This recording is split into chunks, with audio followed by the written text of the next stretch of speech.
Hey everybody, welcome to Wagered on Tilt. I am T, and today we are going to be talking about a corners prop tool. This corners prop tool is very similar to a lot of the prop tools we've already built and shown in previous videos.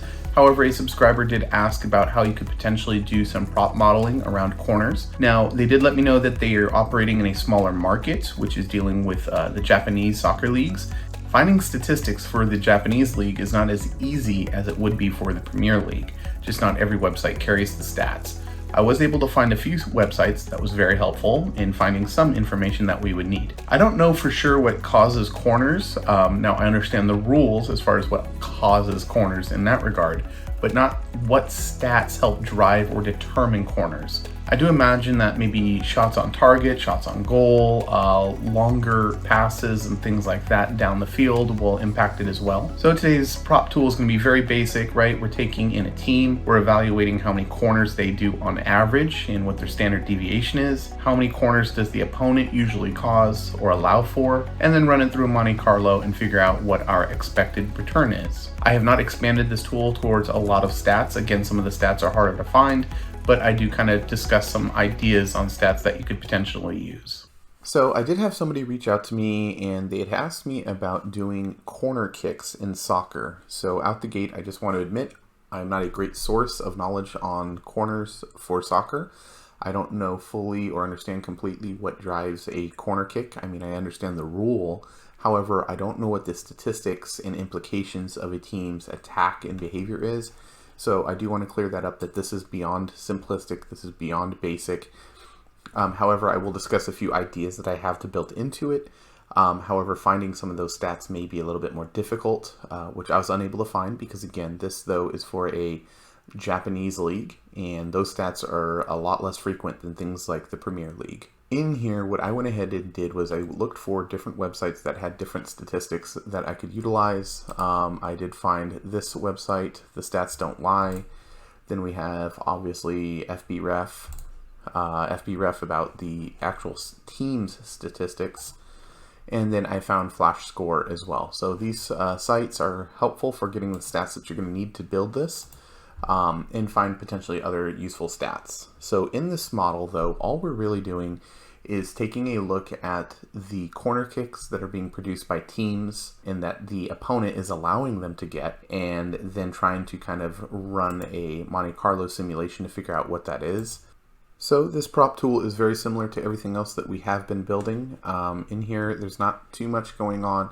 We have in cell A1 the team that is going to be playing that we're looking for. We have the corners, the max attempts, minimum attempts, average attempts, and the standard deviation of attempts. Then over here we have who the opponent is that they're playing. And then this is going to be pulling in their information. So right now the way this tool is built out is that we are going to assume that this team over here is the home team and that this team is the away team. And this is really going to be collecting the information for the away or the home team, depending upon how you set up your model personally, or you can go ahead and run it in two different versions and then sum the difference. So we're going to go ahead and go through the first attempt here, which is that we're going to be looking at what is the probability that the away team is going to score over 6 corners. So the thing here is, so since I do not have a common book that has corner kick information as far as book lines, I'm just going with the one that I saw that somebody had posted before, which is 6. And it seems like it would probably be average from looking at some of the numbers. So in this model, we have our basic dashboard. Then we have 2 other sheets that store statistics. We have this one, which is the away team, how many corner kicks they had, the home team, how many corner kicks they had. Then we switch the information. And then it is going to be the away team, how many corner kicks, the home team, how many corner kicks. The only difference here, as you can tell, is which column we're sorting by. So this sheet, I'm sorting by the away team. This sheet, I'm sorting by the home team. And then if you notice this little list here, this is just a distinct list of teams that is actually running and generating my team list dropdowns used here and here. That's all that's being used for. So with this information, I have max attempts, and I need to find out their stats. So I'm going to go into the away sheet and find the first match on the team. This table is sorted by the team name, and the largest number of corner kicks they've done in a game. And then that way you can see here 6 and then 5, right? And then that way we can do a simple match to find our maximum. And then I need to find my minimum. So what we're doing in this formula is we're saying do an indirect match to find the starting row for that team, get me a total count of times that team name appears, add those together, and then subtract 1. And again, in a previous video we talked about that finds the last row for that team. So if we were to come in here and look for this team and then go look for their corners, in this game they scored 0 corners. And when I say score, I just mean put on the board, right? That was a stat that they're able to carry, something we're going to use. So I don't mean like a goal came from the corner kick. It's just they made the corner kick. That's what I consider a score. That's how I reference it. All right, so now that we have our maximum and our minimum, we need to also get our average. So this is a complicated formula that doesn't need to be overly complicated. So if you did want to break these team stats out into individual spreadsheets, go ahead and do that. But if you are curious in this one, I would literally be taking the range, right, where I'm doing indirect range, which we've done in the past, and doing the count if, right? So I'm going to find the maximum and minimum rows and then create that range, and then I'm going to average it. Next up, we have standard deviation. So we're going to take the same thing. We're going to take the range information that we used for the average attempts and try and find the standard deviation.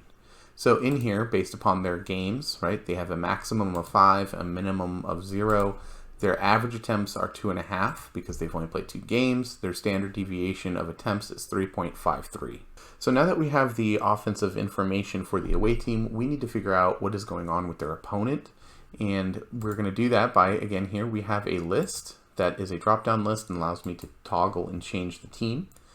And then here it is going to go ahead and find the average of attempts allowed by this team, right? So how many corner kicks does this team allow per game on average? The next field is going to get me the average of the league when they're at home. So we have the opponent that's at home. We have their average amount that they allow per game. We have the league average amount allowed per home game.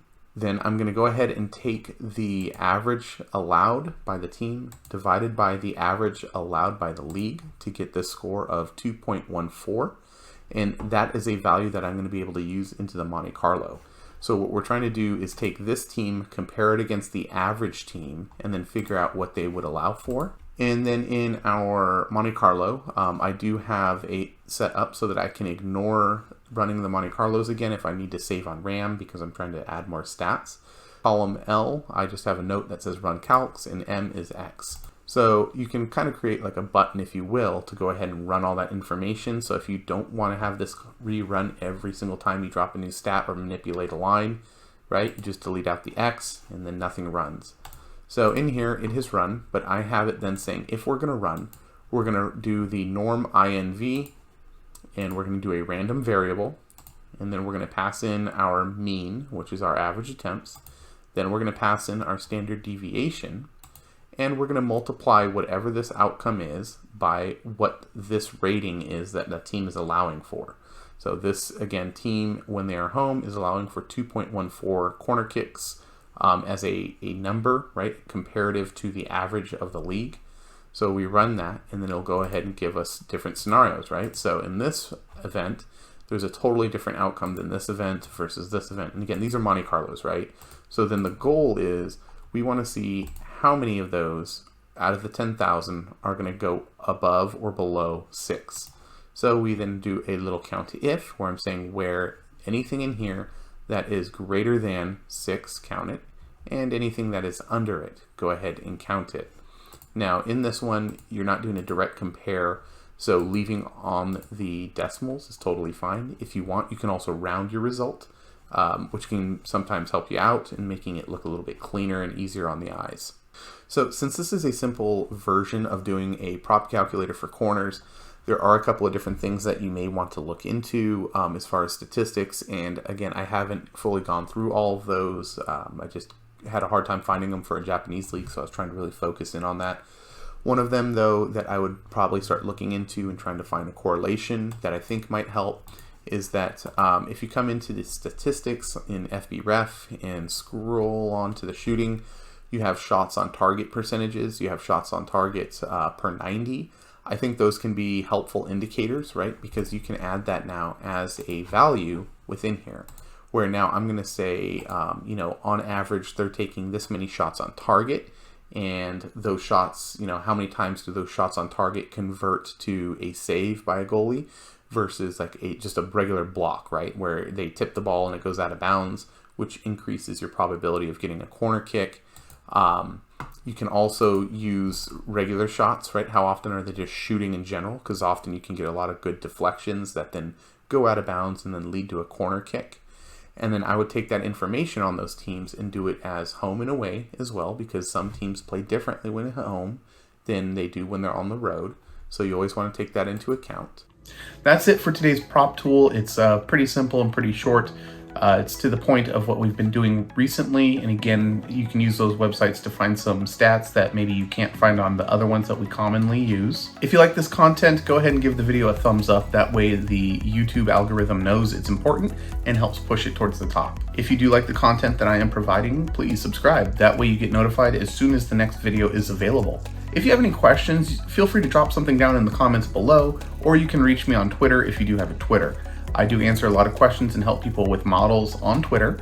I also will help you as much as I can in the comments down below. It's just a little bit harder to go back and forth in those. If you have any content that you'd like to see done or any ideas, I do already have a backlog of things that I am working on for people to try and produce content for. We still have a basketball model that I'm working on. It's not that accurate yet, so I'm waiting until I can tweak it a little bit more.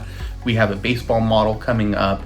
There's a lot of different predictive ways that we're going to be discussing things. So if you have content that you're interested in, please let me know and I'll try and create some content for you to try and help you with those types of models. So other than that, happy wagering.